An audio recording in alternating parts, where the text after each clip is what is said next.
And there's a link on the course website to the site that has the videos. The first 4 lectures are up. I checked out the first 2 to verify it was really me, not an imposter. So, if you want the sound and the sight, you can watch the videos. You come here for the smell, for the full sensory experience. Okay, last time we talked about the classical ideal gas.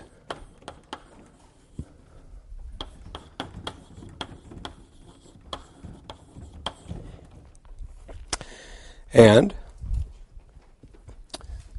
we use the idea that particles in a gas are indistinguishable.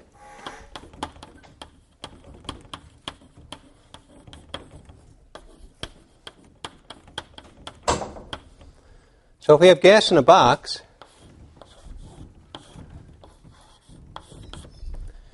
we treat the particles as non-interacting free particles, each of which has a spectrum of energy eigenstates, or orbitals.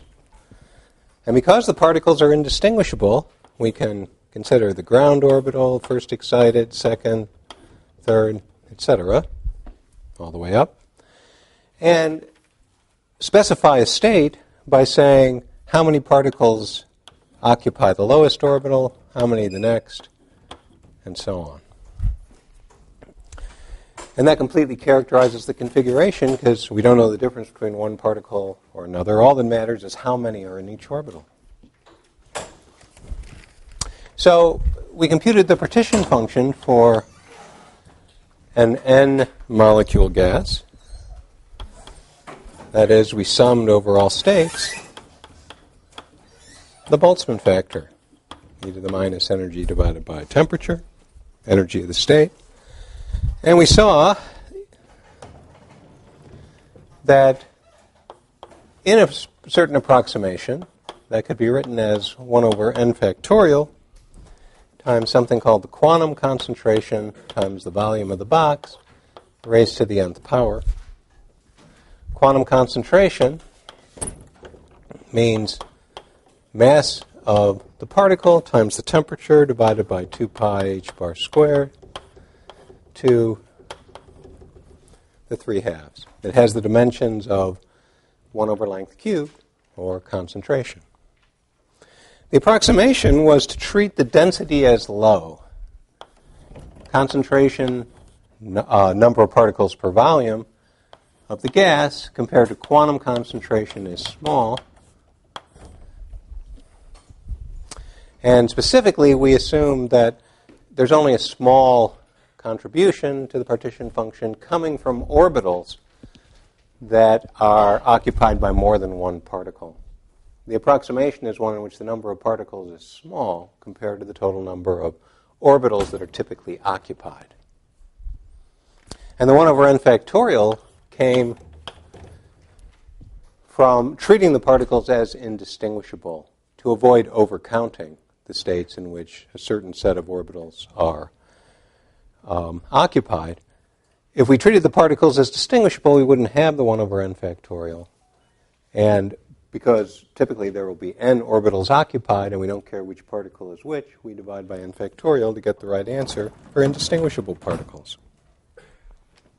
Then we were able to compute properties of the ideal gas using this expression. We know the free energy can be written as minus tau times natural log of partition function.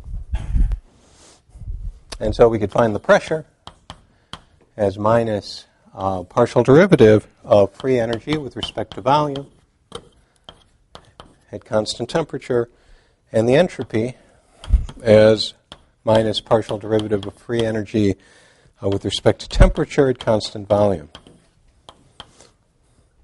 Now for the pressure, from that expression, we got number of particles times temperature divided by volume.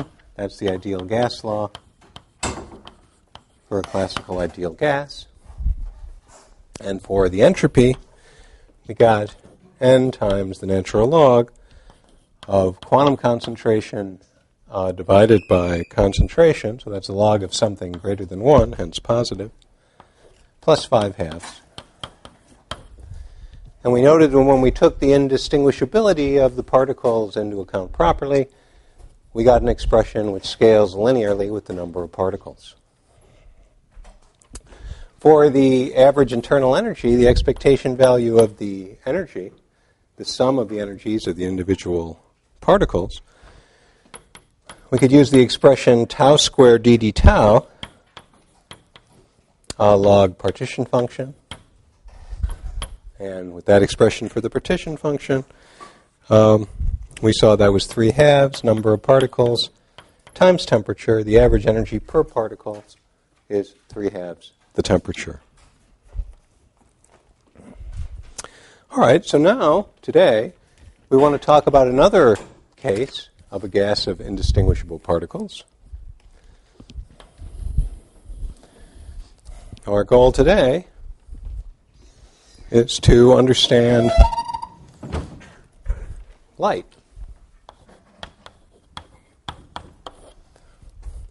And we're going to treat light as an ideal gas. A gas of, I don't know. Yeah, I guess that's okay. Radiation, I'll say. It's not necessarily light, not necessarily visible light. Radiation as an ideal gas of indistinguishable photons.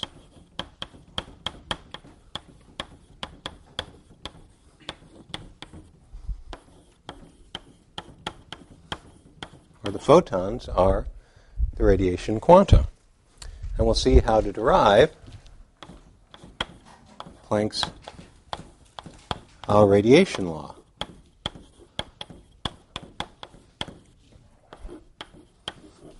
Which tells us the properties of a gas of radiation at a specified temperature.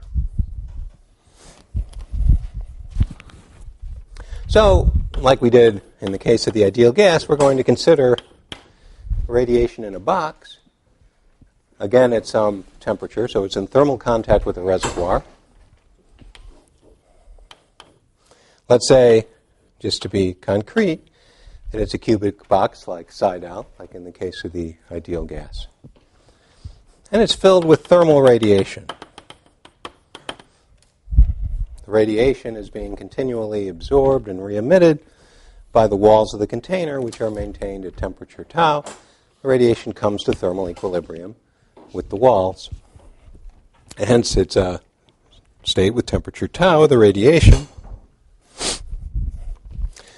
And like in the case of the ideal gas, we can consider for a cavity or box of fixed size all the normal modes of the radiation, or the orbitals that can be occupied by photons.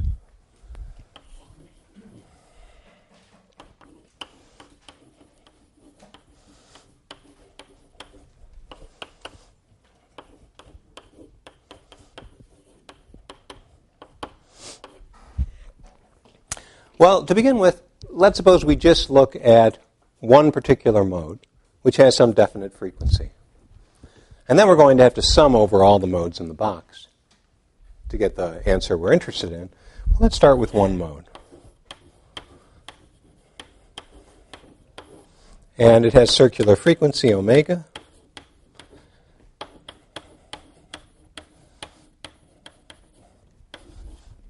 Well, one mode of the radiation field in contact with a thermal reservoir at temperature tau. Well, if we have a single photon in a mode with frequency omega, according to the light quantum hypothesis, a single photon has energy h bar omega. And if we put many photons in that mode, the energy is proportional to the number of photons in the mode. So the energy for s photons in a mode with frequency omega is h bar omega for each of the s photons, s h bar omega. The photons, like in the case of our ideal gas, are treated as non-interacting. Each time you add an extra photon to the mode, it's an additional h bar omega, no matter how many photons are already there.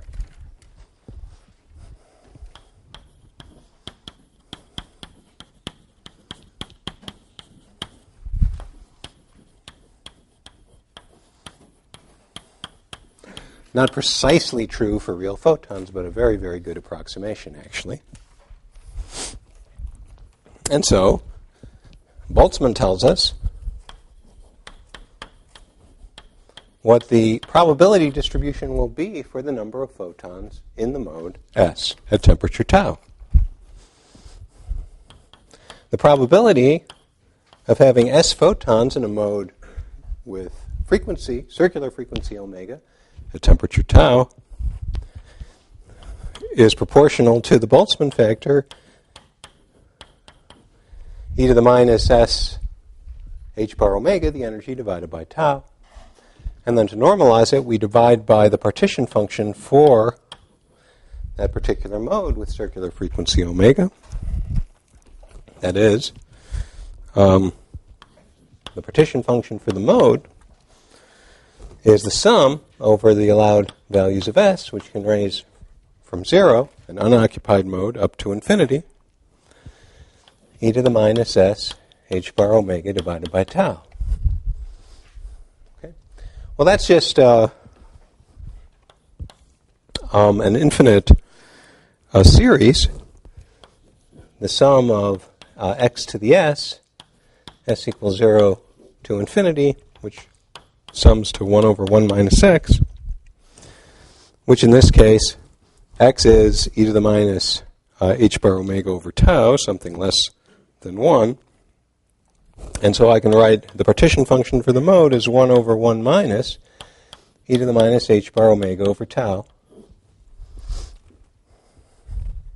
So that's z. In the probability distribution, we have 1 over z, which is therefore this denominator, 1 minus h bar omega over tau.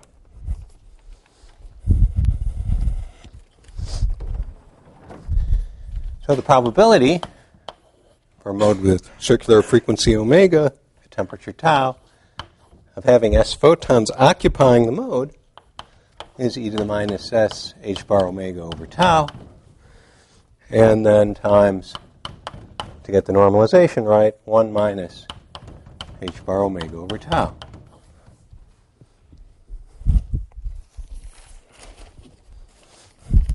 Now, let's ask, what is the average occupation number of the mode, the expectation value of the number of photons in the mode at temperature tau?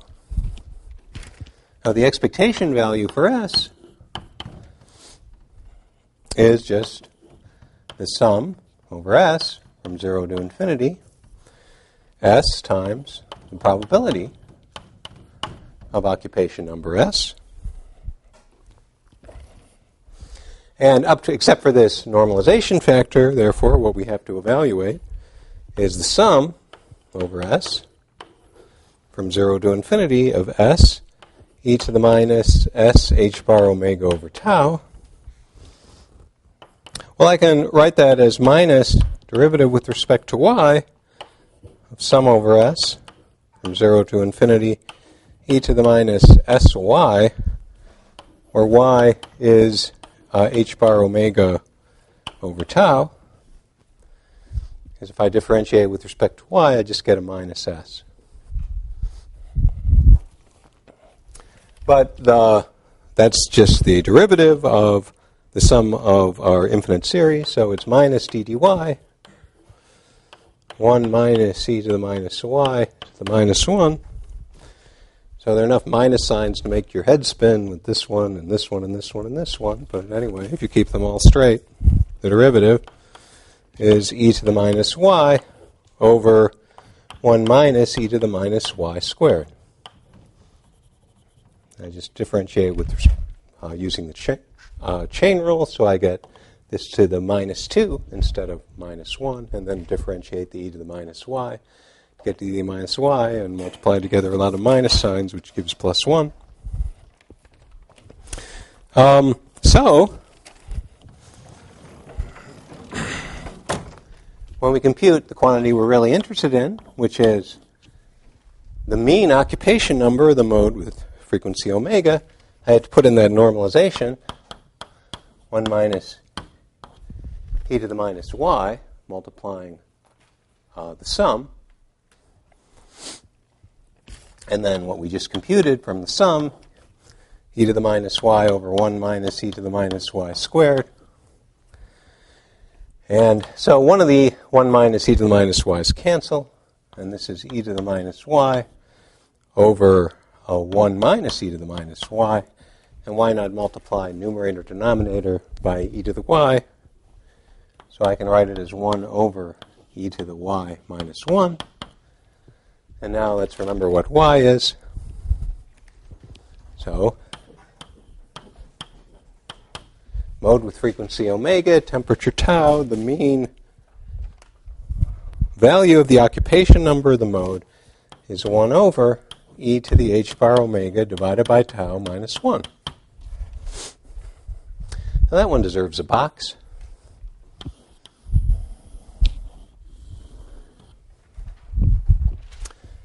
And that formula for the expectation value of the occupation number of a mode is called the Planck distribution function.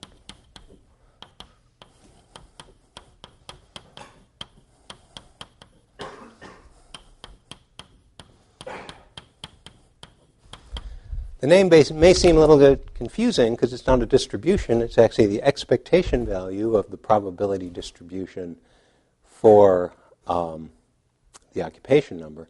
The reason we call it a distribution function is that the way we're going to use it, which is we're going to consider a cavity or box which has many modes, and this formula is going to determine how the thermal energy in the box will be apportioned among the different modes. Okay, that's the sense in which it's a distribution function.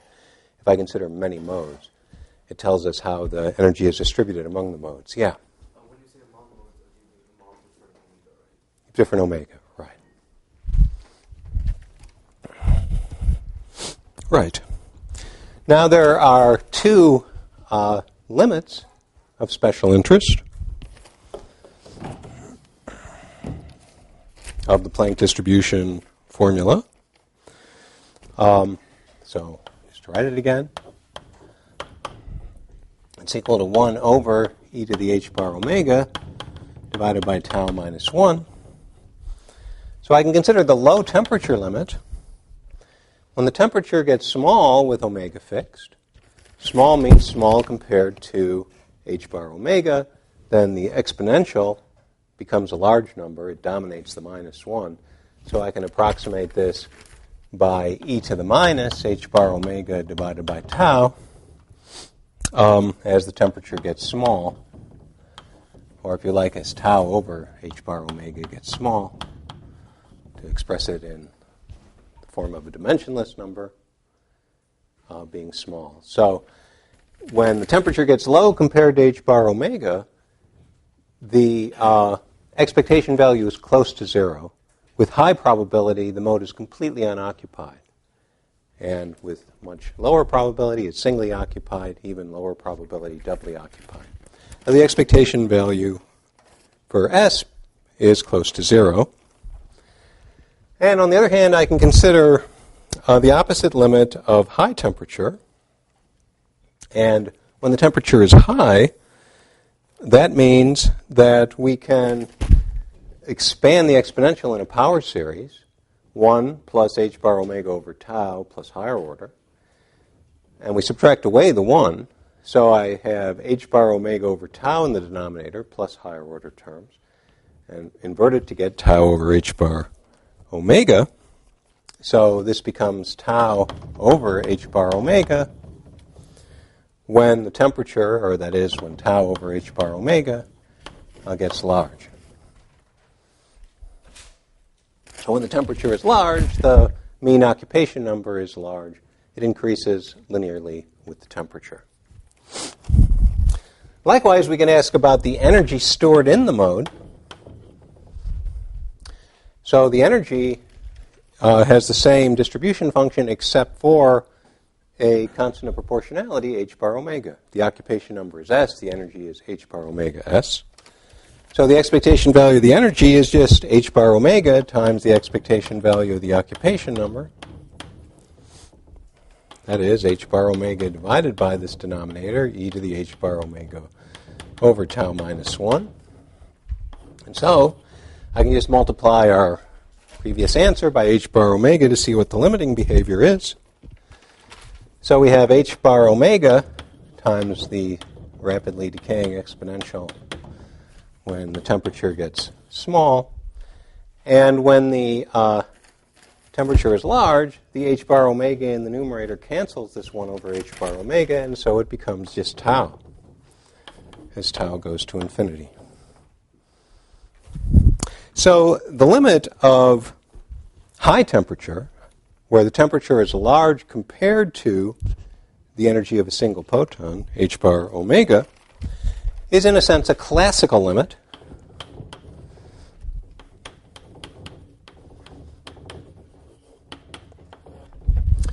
When the temperature is very large compared to h bar omega, the fact that energy stored in the mode is actually discrete, comes in multiples of h bar omega, that's not so important.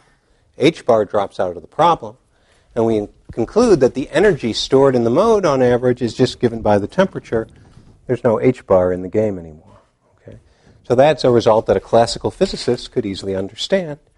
Each mode stores temperature, stores energy tau in thermal equilibrium with a reservoir temperature tau.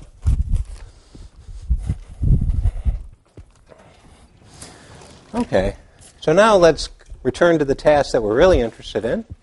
Well, this is interesting too, but consider a cavity like this box, which has many modes of different frequency. And we know for each mode what the energy stored in the mode is, but we have to sum over all the modes. Well, like I said, we may as well, for simplicity, consider a cubic box for size with size L. And to count the modes, we need some kind of boundary condition. So just to be concrete, the answer won't question. Do we know that all the modes are equally represented? You mean that they're all equally represented, meaning all in thermal equilibrium? Like that we can just add them together instead of like taking some sort of weighted average? Well, so the idea is this. For each mode, we can think of each mode as being in contact with a reservoir at the same temperature. And so we know how many photons to expect in each mode. And the modes are all independent. You know, how many photons are in mode A has nothing to do with how many photons are in mode B. So if we want to know the total energy, we just sum up the modes, weighted by the energy stored in each mode. Okay. Yeah.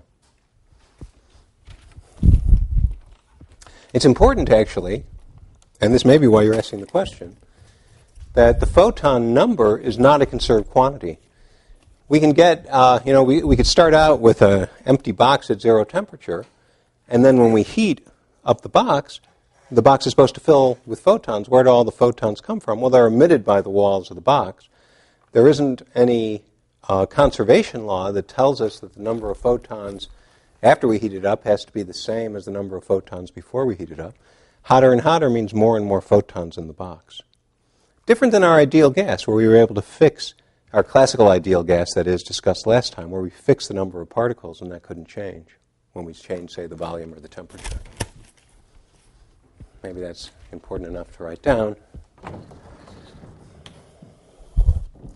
So photon number, not conserved.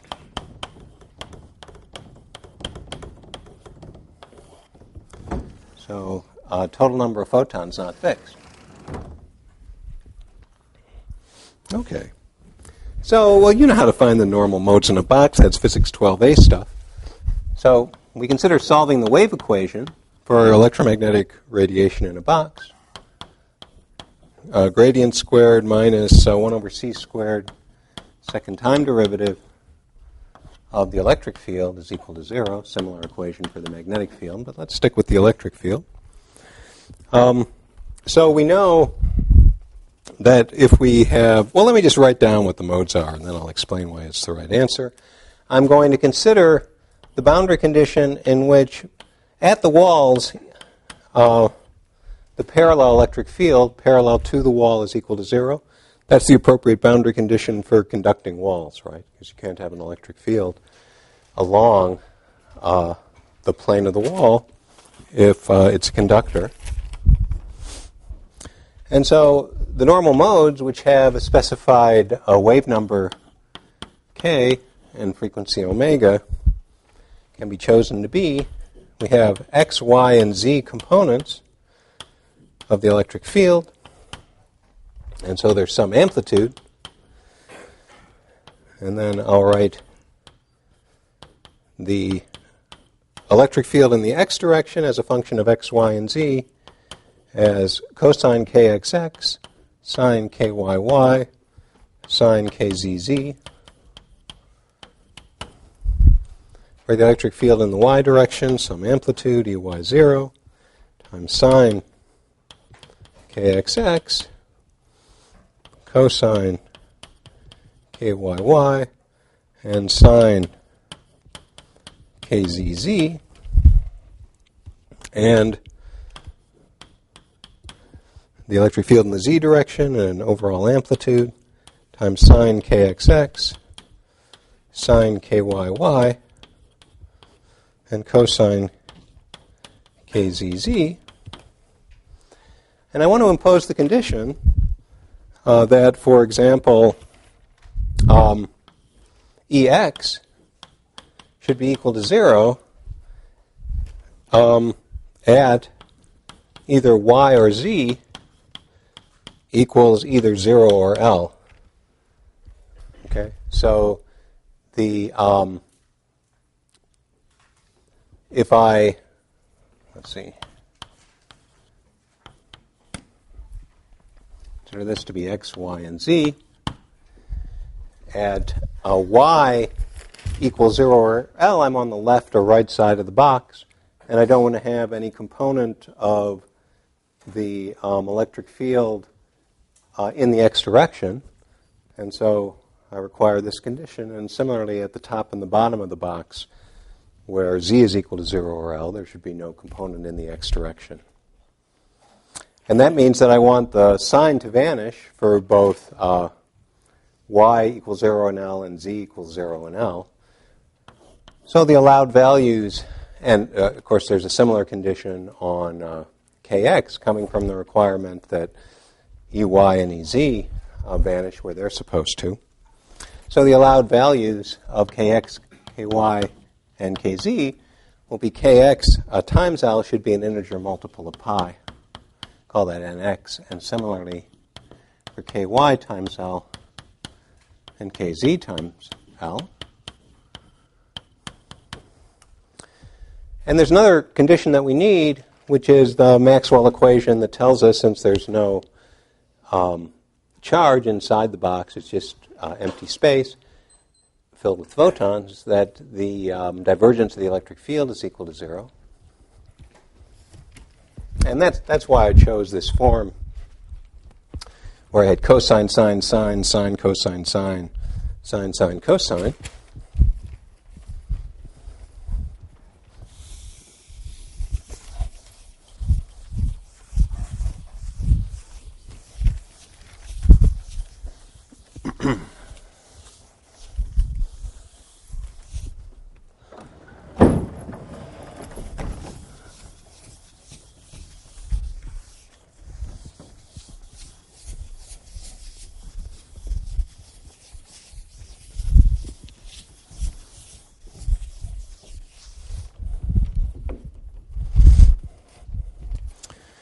So I want the divergence of the electric field to be equal to 0.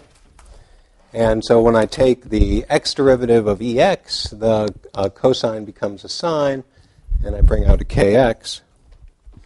So for that to be equal to 0, I want k times the 3 vector E0, the coefficients of the electric field in the x, y, and z direction, to be 0.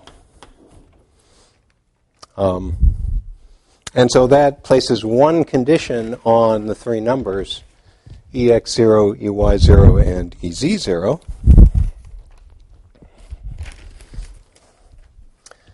It says that if I consider K pointing in this direction, I have non-zero components of the electric field in a plane spanned by these two orthogonal vectors, E10, E20. So all I'm trying to say is that each mode has two polarizations. Okay? There are two possible polarizations, and we need to take that into account when we count modes. So when we sum over all modes, we sum over the two polarizations, and in addition, sum over the non-negative integers nx, ny, and nz question. I couldn't hear you. The physical meaning of K is these are standing waves, and K is the wave number of the standing wave in the x, y, and z direction. So 2 pi over K is the wavelength of a standing wave that obeys the boundary condition that the parallel electric field vanishes on the walls of the box.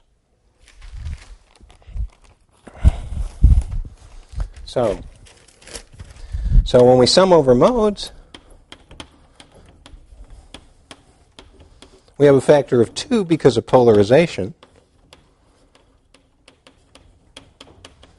And then we have to sum nx, ny, and nz from 0 to infinity.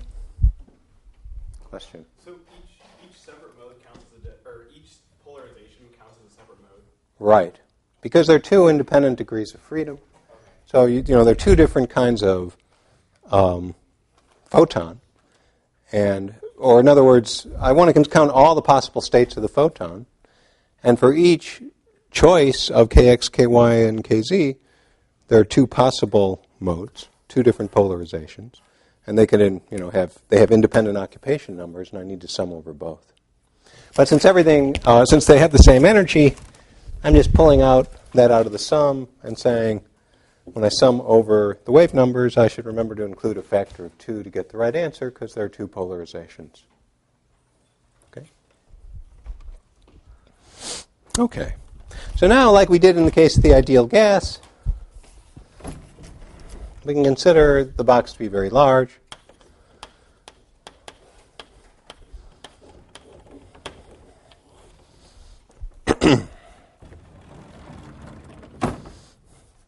And since the allowed values of the wave number, k,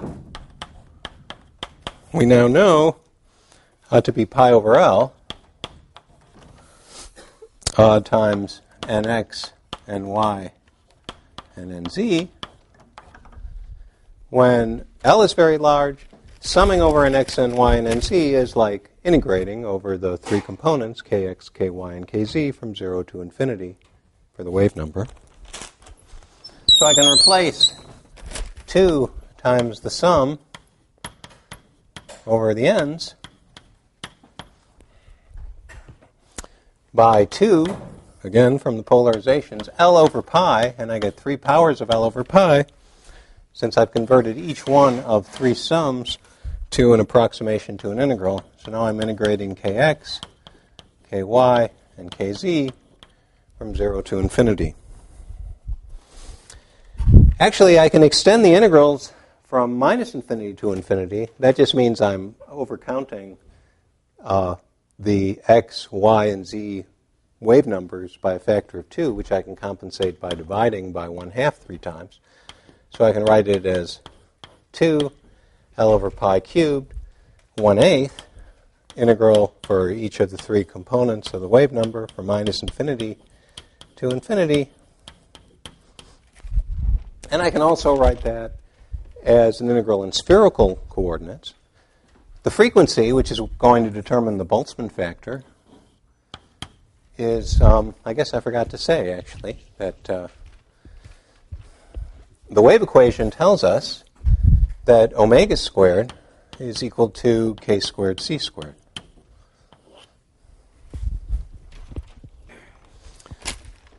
So the frequency is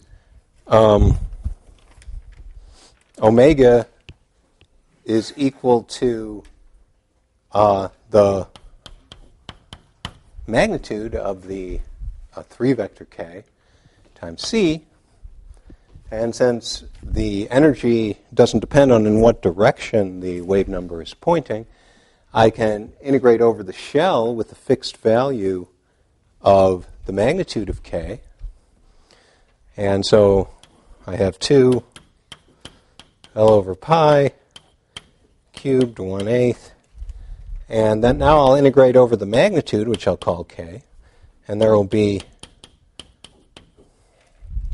volume or an area of the surface which has magnitude of the wave number equal to k, which is 4 pi k squared.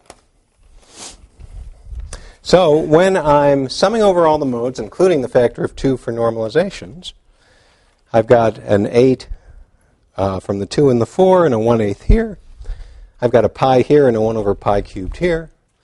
So I can write it as L cubed, which is the volume, divided by pi squared, and then integral from 0 to infinity, since this is the magnitude of the 3-vector k, dk k squared.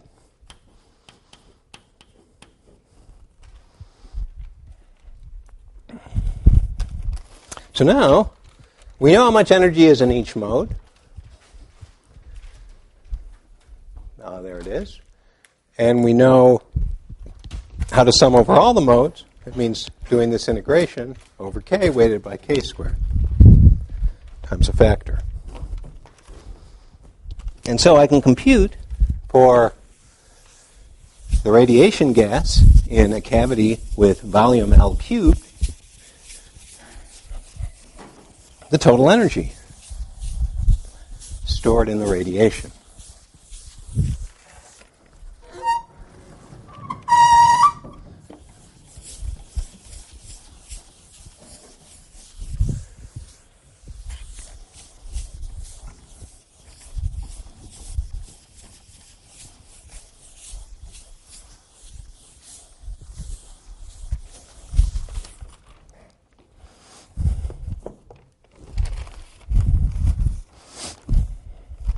So the total energy,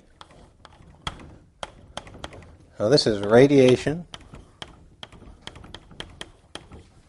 in cavity at temperature tau,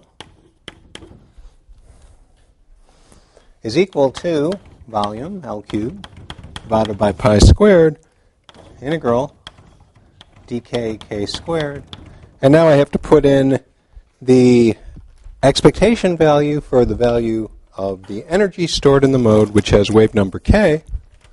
Well, we wrote it before in terms of omega, but I just write omega equals c times k. So it becomes h bar c times k divided by e to the h bar ck divided by tau minus 1. Right? Because that's the expectation value of an h bar omega in a mode which has a frequency omega which is equal to ck. All right. So if we introduce the dimensionless variable h bar ck divided by tau, I can write u as L cubed over pi squared. And since I have a dk k squared k, converting to the dimensionless variable means I pick up altogether 4 powers of tau over h bar c. And then I have one more h bar c here in the numerator, and now I have a dimensionless integral dx x cubed e to the x minus 1. So this whole thing has the dimensions of energy. This is just a number, a dimensionless number. In fact, if you're friends with the Riemann zeta function, you know what it is. It's, as they like to say, a well-known number, pi to the fourth over 15.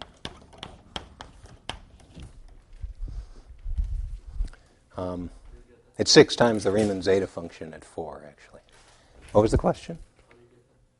Well, how do I get that? Well, I could tell you, but it would take about 15 minutes. But the way I do it is, well, I recognize that this can be written as a Riemann zeta function with a certain argument, and then I write it as a contour in the complex plane, and I distort the contour, and I count up a bunch of poles and sum them up, and that's how I get it. But or you can look it up, or you can, Mathematica knows this integral. It is, as they say, well known. And so now we know what the energy per volume, because I still have this O cubed here, why not divide it out? The shape of the box doesn't really matter. The energy per volume is pi squared over 15. That's because it was pi to the fourth over 15, but I had this 1 over pi squared. And then I had 3 powers of h bar c still in the denominator, and then temperature to the 4th power. That one gets a box too. So since everything is named after everybody, or sorry, everything is named after somebody, this is named after Stefan and Boltzmann.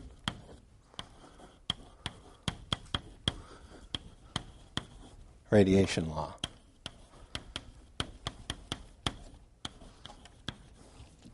Okay? It tells us in thermal equilibrium, we have a cavity in equilibrium with radiation inside the cavity at temperature tau. How much energy per unit volume is stored in the radiation gas? It's proportional to the 4th power of the temperature. And the coefficient involves just these fundamental constants, h bar and c.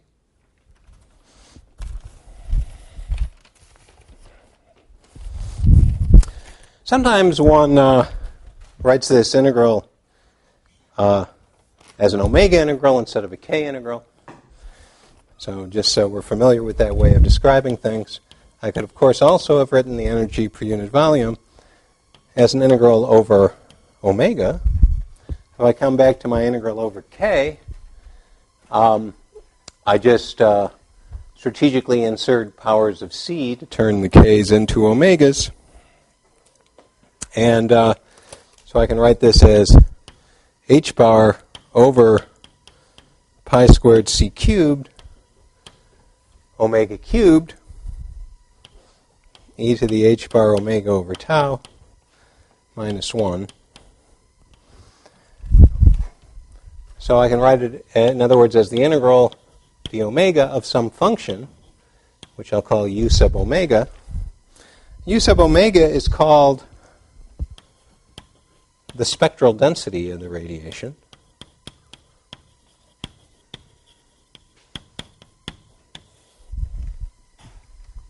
It tells us how the energy stored per unit volume is distributed among frequencies.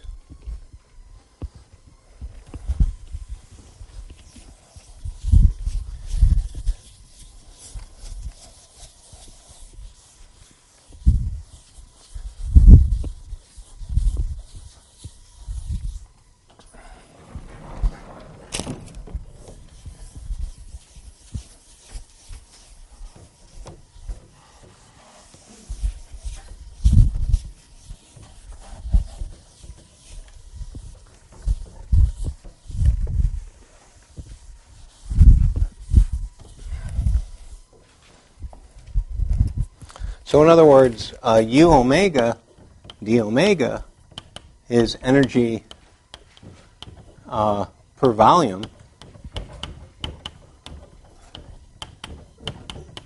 carried by photons in the frequency interval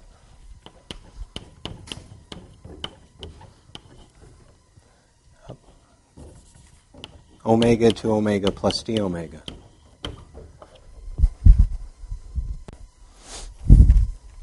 So this is u omega. Now, you can see, and as we already discussed when we were talking about these limiting cases, what happens when omega is small and when it's large. When omega is large, the exponential rapidly is getting small. Large means h bar omega large compared to tau, and it's exponentially decaying as omega increases. When omega is small, I can expand this e to the h bar omega over tau. So I get an omega in the denominator. I have an omega cubed in the numerator. For small omega, it goes like omega squared. And so if I plot u omega as a function of omega, it starts out quadratic, then it turns around and becomes exponentially decaying like that. And this function is called the Planck black body spectrum.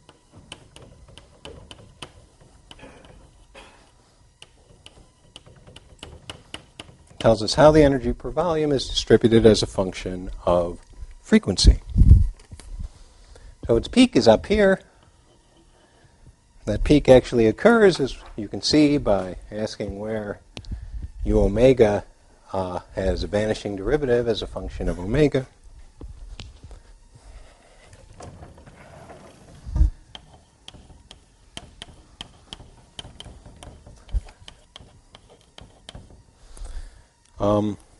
It occurs where h bar omega is equal to 2.82 tau.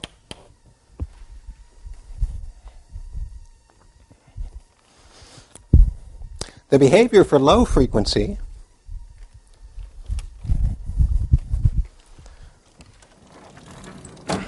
which I already said goes like omega squared. Let's write out what it is explicitly. It's omega squared divided by pi squared c cubed times the temperature. That's a classical formula. No h bars there. It's called the Rayleigh-Jeans law.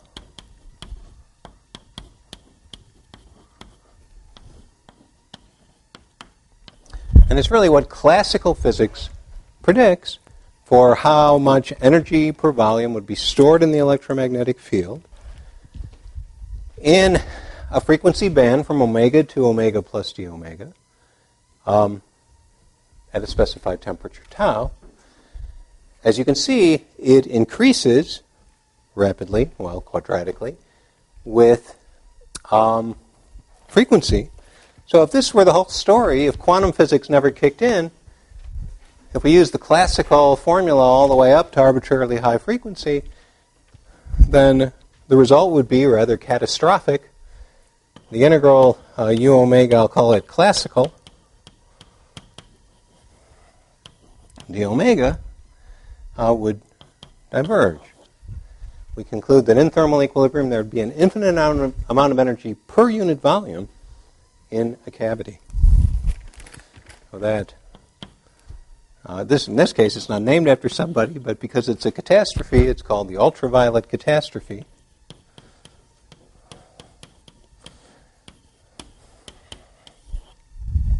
UV for ultraviolet. What's UV? Because the problem occurs at high frequency. As we go up to higher and higher frequencies, the energy stored per unit volume takes off. And so it would seem that if we didn't know anything about quantum physics, we would conclude that in thermal equilibrium, a cavity could store an infinite amount of energy per unit volume, which sounds like it can't be right. There was a question. No? Okay. Of course, quantum physics saves the day. Since h bar is not zero, eventually the curve turns over and we get a finite integral when we integrate over all frequencies with this result. There's an h bar in the denominator. If you try to let h bar go to 0, it blows up.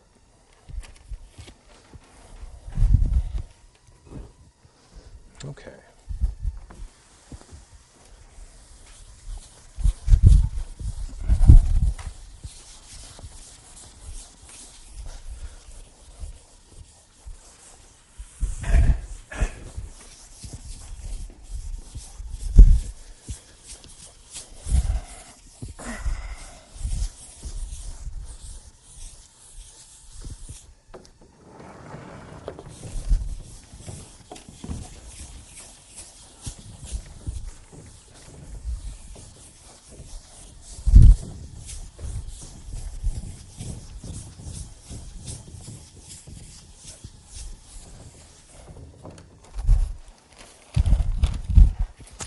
Okay.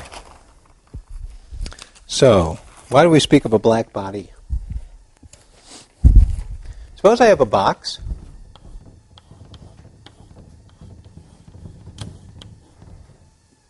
Got radiation inside. I cut a tiny little hole in it. I guess I should have brought a real box. But what would happen if I had a shoe box with a lid on it, and I cut a little hole in it, and you looked at the hole, what would you see? It would be, well, you wouldn't see photons coming out. You'd see a black hole, right? It would look black. Why does it look black? Because photons, which are incident on the hole, go through the hole into the box. And they bounce around inside the box, and they're very unlikely to come out. Okay? So the hole, a small hole, looks black.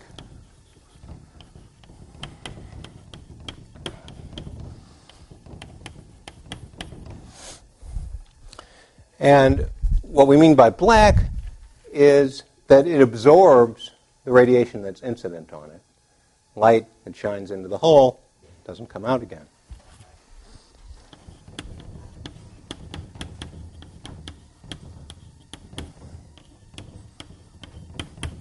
And actually it winds up getting absorbed by the box.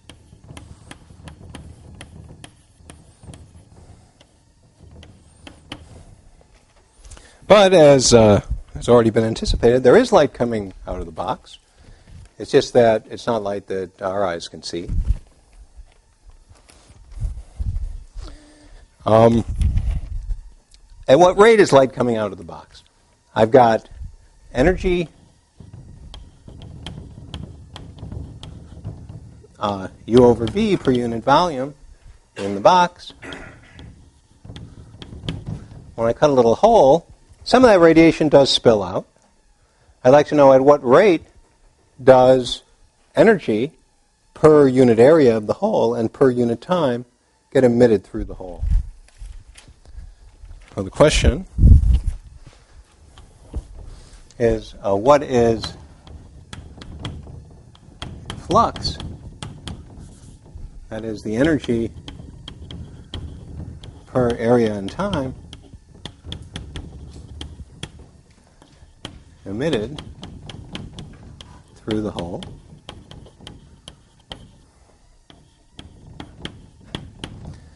Well, to make life easier for us, photons, no matter what their frequency, always have the same speed, right? Photons have speed c. We need to know that.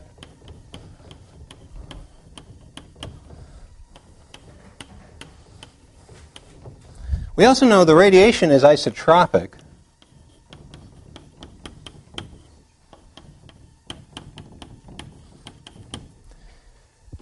Remember, it was only the magnitude of the wave number, not the direction in which it pointed, that mattered.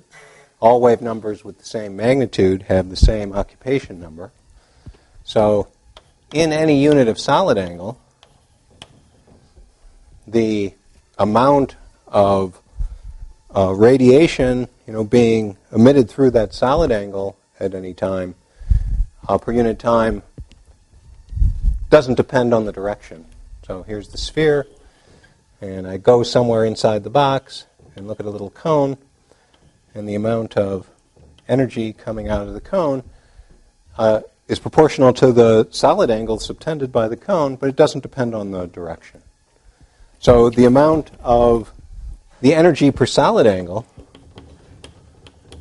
or I'll say, I guess, energy flux per solid angle, well, here, let me say energy.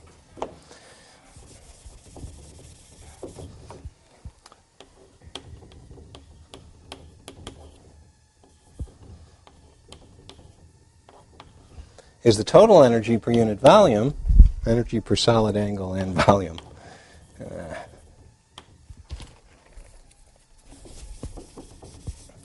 Look, all I want to say is that it's uniformly distributed in solid angle. 4 pi is the total solid angle over the sphere, and the amount of the total energy per unit volume arising from photons whose wave numbers are subtended by a certain solid angle, d omega, is just d omega over 4 pi. Question?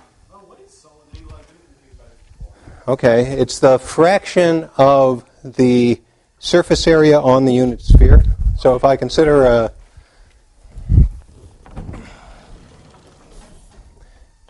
here's a sphere.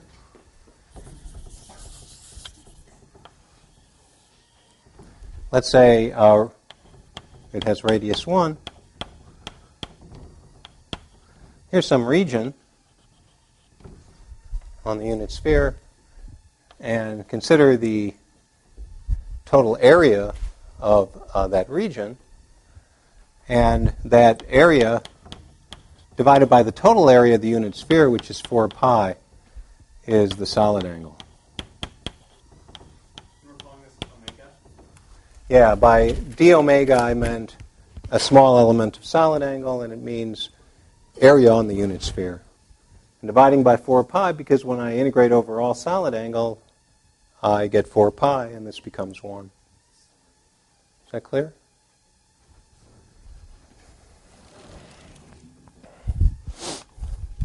So if I were on the circle, in other words, the analogous thing would be the circumference of the circle is 2 pi, and I would speak of a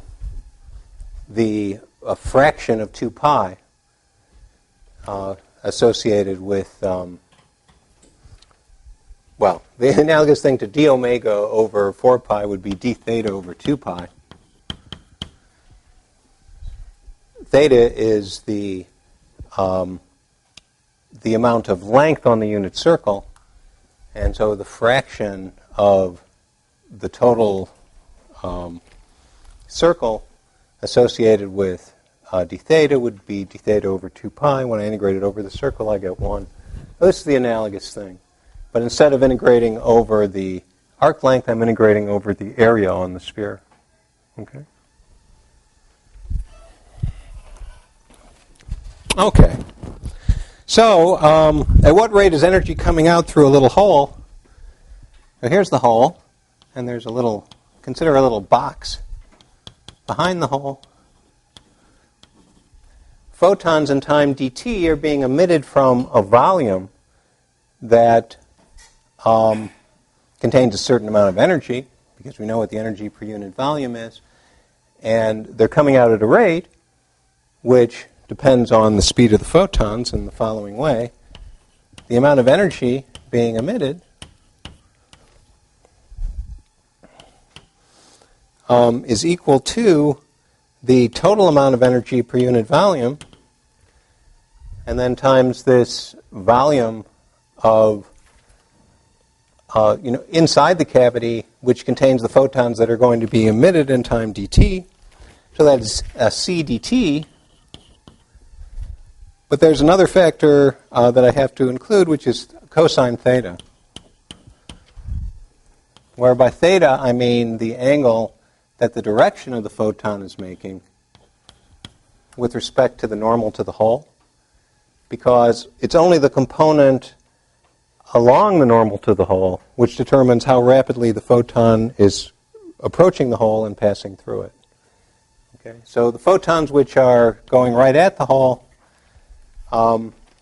they're being emitted in time dt from a region whose volume is the area of the hole times c dt. But if they're coming out in a different direction, then the volume shrinks because their rate, the rate at which they're moving in the direction perpendicular to the hole, is suppressed by cosine theta. Okay? Is that clear? So the area is the area of the hole.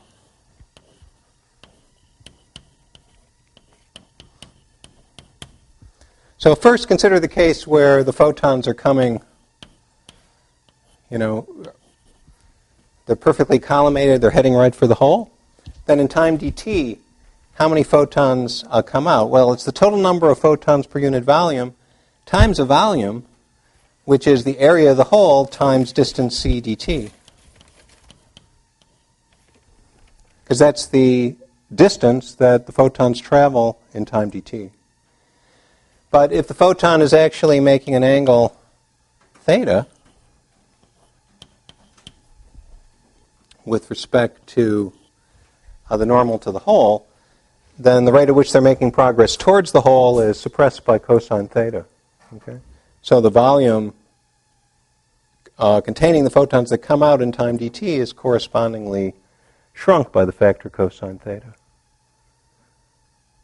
It's the direction of it's the speed of motion towards the hole that matters, and that's c times cosine theta. But there's no area term. Area term. Area, oh, did I leave it out? You mean here. That's what you meant by where's the area. Okay? So volume is ct times area, and then cosine theta. Thank you. Okay. Yeah, I guess I hadn't finished writing that down. But now we have to integrate over the solid angle. Yes? Yeah, it's driving me nuts, actually. What do you expect me to do about it, though? Well, I don't know. It might be this damn thermostat. Yeah. You think it's the speaker, or is it? I actually think it's the. I think it's the climate control system that's probably doing it. They made this tamper-proof because angry people were always messing with it.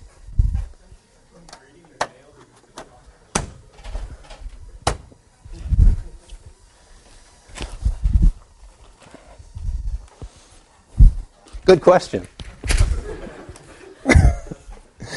Okay. But now I got to integrate over the solid angle, and that's 1/2 d cosine theta.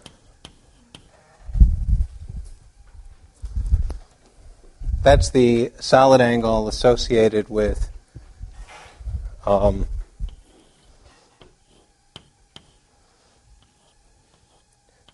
this area on the sphere.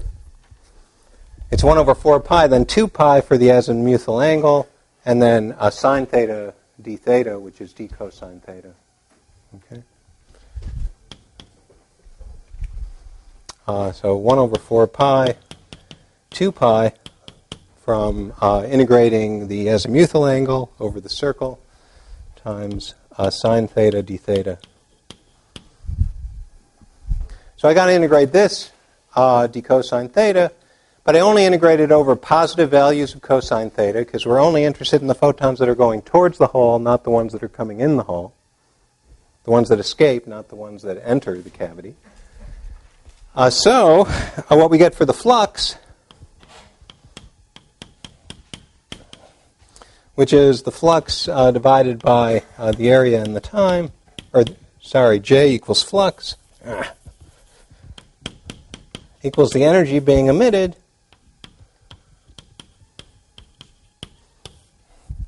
divided by area and time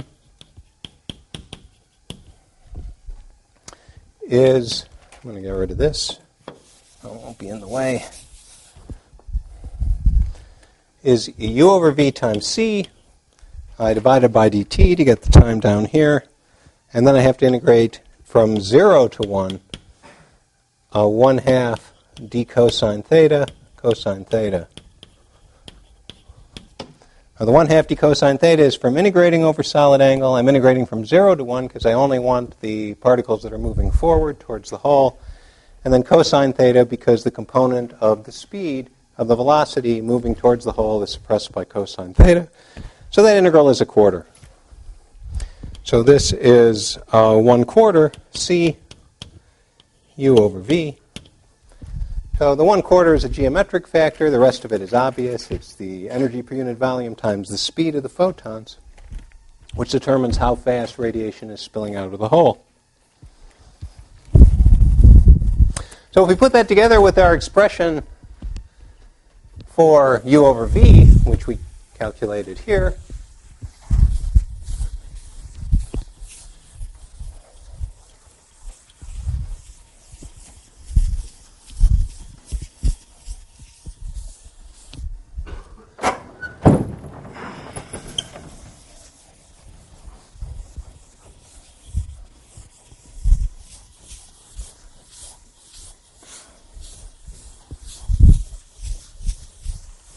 we have for the flux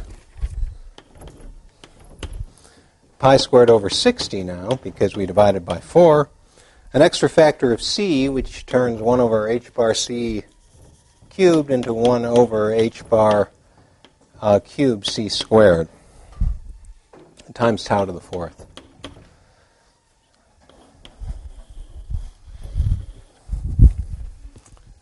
Yeah. How did you take half in cosine theta? And what's the relation between that and the diagram you draw on the left? So where did the 1/2 d cosine theta come from? So I know you take out the photons that goes through the holes. That's right. So why does that represent? Well, so now I'm integrating over the direction of motion of the photons. So think of it, the hole is over here. Photons are coming out this way, but they're coming out in all different directions. Okay?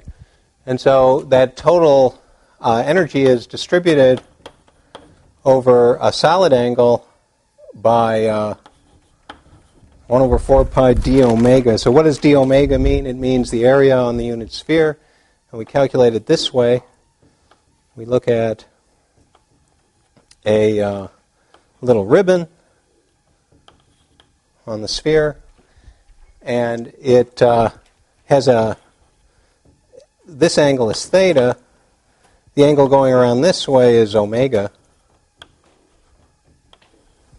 So omega is integrated over 2 pi, because we're integrating over a whole circle. So that means that the area of this little ribbon is 2 pi times d theta times sine theta.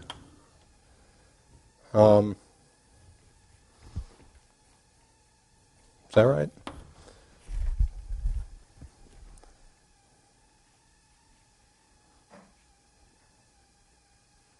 That doesn't look right, does it? Let me see.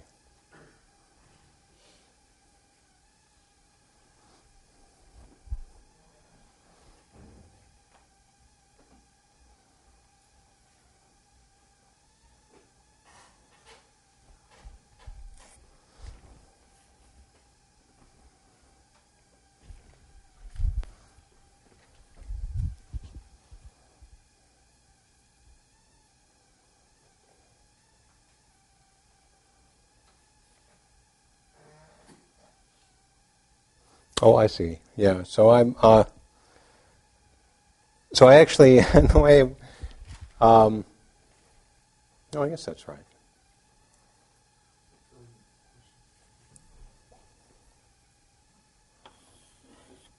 Usually do it this way. So I'm calculating the.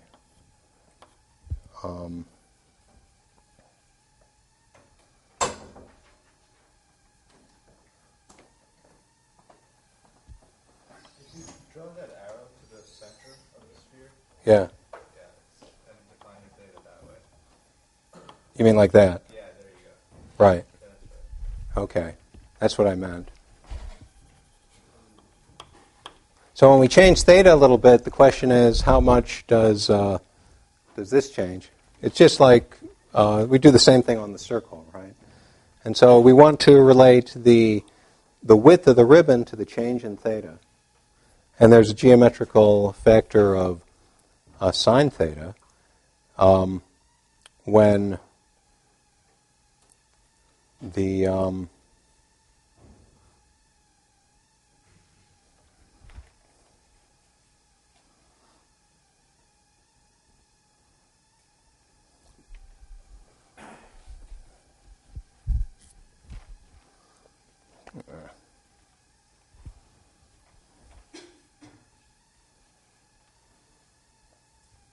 that's the right way to say this.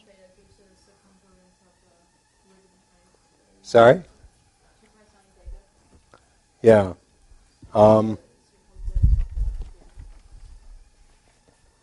Right.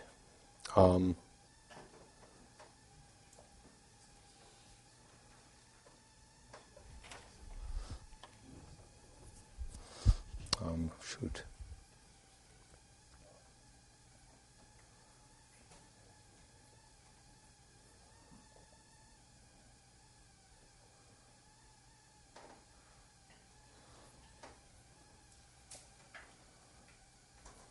Maybe I really want to do it like this, so.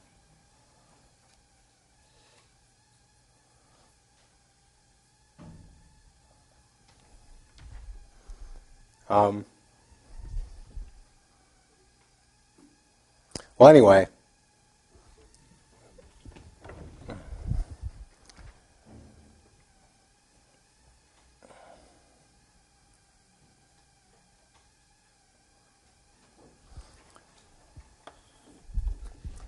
seem to be at a loss for the right way to say it, but really all we're doing is we're integrating over the area element on the unit sphere, and when we change the direction a little bit, we want to know how much of the additional area we're covering, and so I claim that's 2 pi sine theta d theta, and then because we're dividing by the total area of the sphere, this is 2 pi d cosine theta.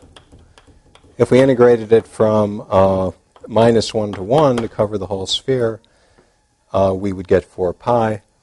And this is the fraction of the total area of the sphere covered by a small interval in theta. And so I'm integrating, weighted by that area on the sphere, this factor which is proportional to the rate at which the photons are coming out. And that's how we got the 1/4 c. Okay. So now this is interesting because it tells us the rate at which any black body, any body that absorbs any photon incident on it,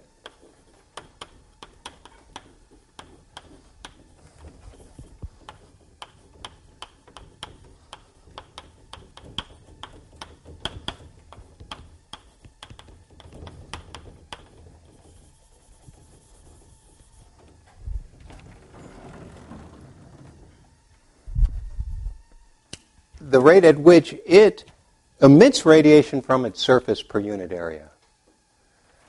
We know that's true because if we consider a cavity with radiation with a hole in it, and when we take such a black body at the same temperature, and then suppose I cover the hole by pressing the body up against the box, then the two are at the same temperature, so they're at thermal equilibrium. We've established thermal contact. Energy is flowing from the black body into the cavity at the same rate that it's flowing from the cavity to the black body. Well, this is the rate at which energy gets emitted through the hole. It all gets absorbed. Therefore, an equal amount per area of the hole and per unit time of radiation is emitted by the black body back into the cavity. Okay? So in equilibrium,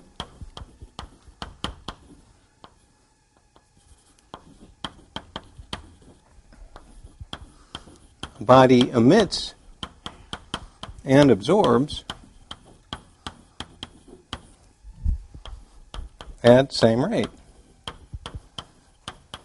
per unit area.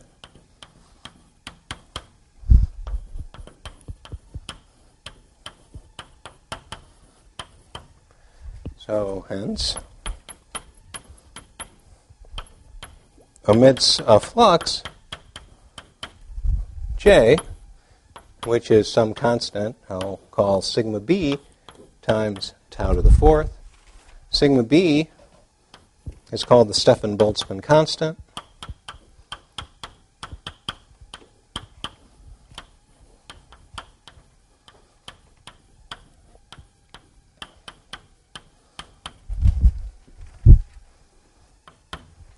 And we've seen what it is. It's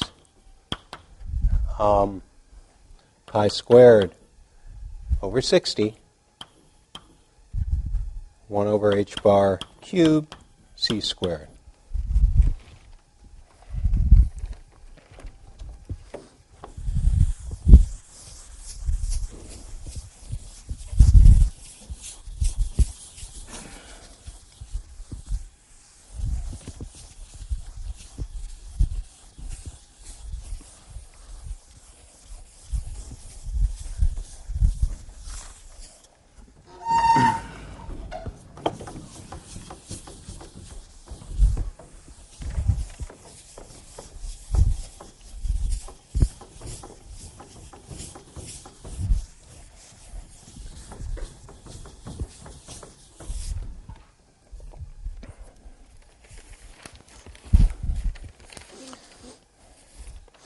Well, even if the body were gray, so it didn't absorb perfectly,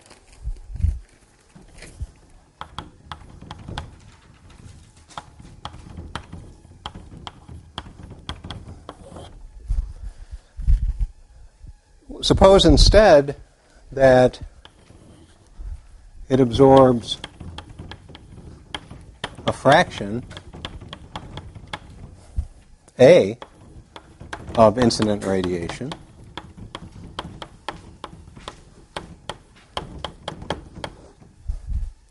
and emits E times sigma b tau cubed, tau to the fourth, E times the Stefan-Boltzmann emission rate per unit area, then A and E would have to be equal. Same argument. When we bring the black body, now a gray body, into contact with the hole, it's absorbing radiation at a rate, which is the flux of radiation coming out, times the factor A. It's emitting back into the cavity at a rate, which is E times the Stefan-Boltzmann rate. Those two rates have to be in balance. So E and A are equal. In fact, we can go a little bit further and imagine that we put a filter which only lets certain frequencies of light pass over the hole and bring the black body into contact.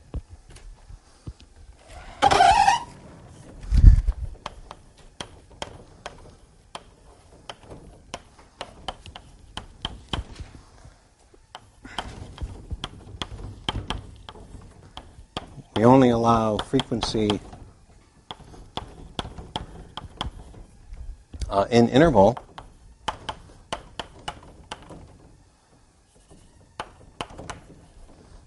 omega to omega plus d omega to pass,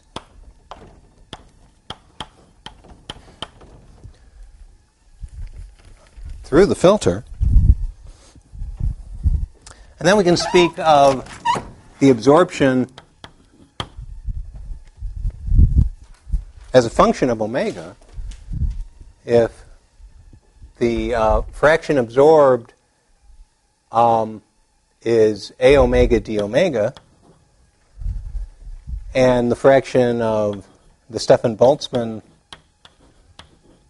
flux being emitted is e omega d omega in that frequency range, then again, A and E would have to be equal, because the rate of absorption is equal to the rate of emission in equilibrium. So in each frequency band, the fraction of the total amount of incident light which is absorbed by the body matches the fraction of the Stefan-Boltzmann flux that it emits per unit area and time.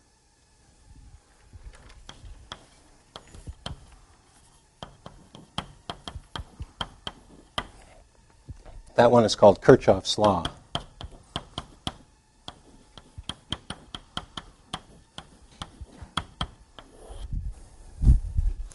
So there are a lot of famous black bodies.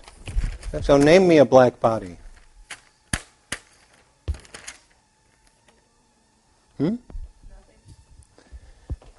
Nothing is a black body? Well, actually, I was thinking of the opposite answer, which is everything, the universe. The universe is filled with radiation. Why is it filled with radiation? Because it used to be very hot, and for a long time it was ionized. The matter was ionized, mostly hydrogen. And then as the universe cooled, when it got down to a temperature of a few thousand degrees Kelvin, that was when the universe was a few 100,000 years old, the hydrogen combined, the universe became transparent. All the photons were in thermal equilibrium with the matter until then, and then they were released. And since then, they've been freely streaming through the universe. But they remember their thermal history. As the universe has been expanding, the expansion has cooled the photons, so they're much colder than they were when the hydrogen first combined, back when the universe was very young. And today, the universe is filled with photons which have fit a beautiful black body, perfectly fit this predicted curve, with a temperature which has been accurately measured. Does anybody know what it is? What's the temperature of the universe? That's pretty good, 2.73. 2.725. I'll give you credit for 2.73 degrees Kelvin. So, what's the typical frequency or wavelength of the light or the photons that fill the universe? You actually put in numbers like the values of h and c. H bar omega equals kT corresponds to something like 357 gigahertz times 10 to the 9th hertz. Remember, that means the peak value of omega is larger by a factor of about 2.8. So we can ask what's the peak value of the wavelength. Or what is it? Give me an order of magnitude for the wavelength of the radiation that's filling the universe. Okay, good. That's good. That's, in fact, just what I want. It's about 2 millimeters at the peak wavelength, comparable to the radiation in your microwave oven. So that's my favorite black body. Another black body, although it sounds a little silly to say so, is the sun.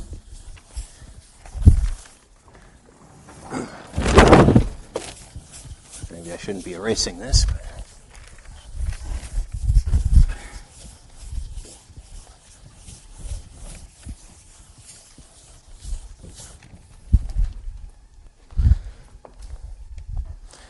What's the temperature of the sun?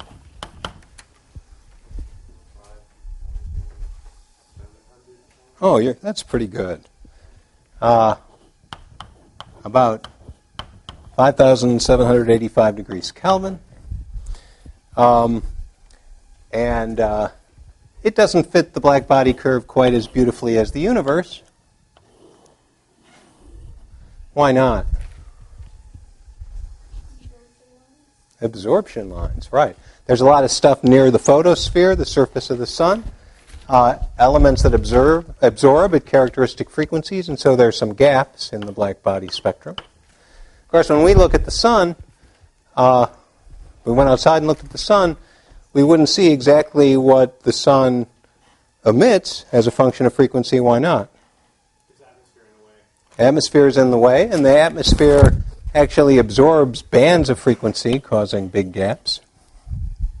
So up here, where the spectral density is near its peak, what's the typical wavelength of that light? In order of magnitude.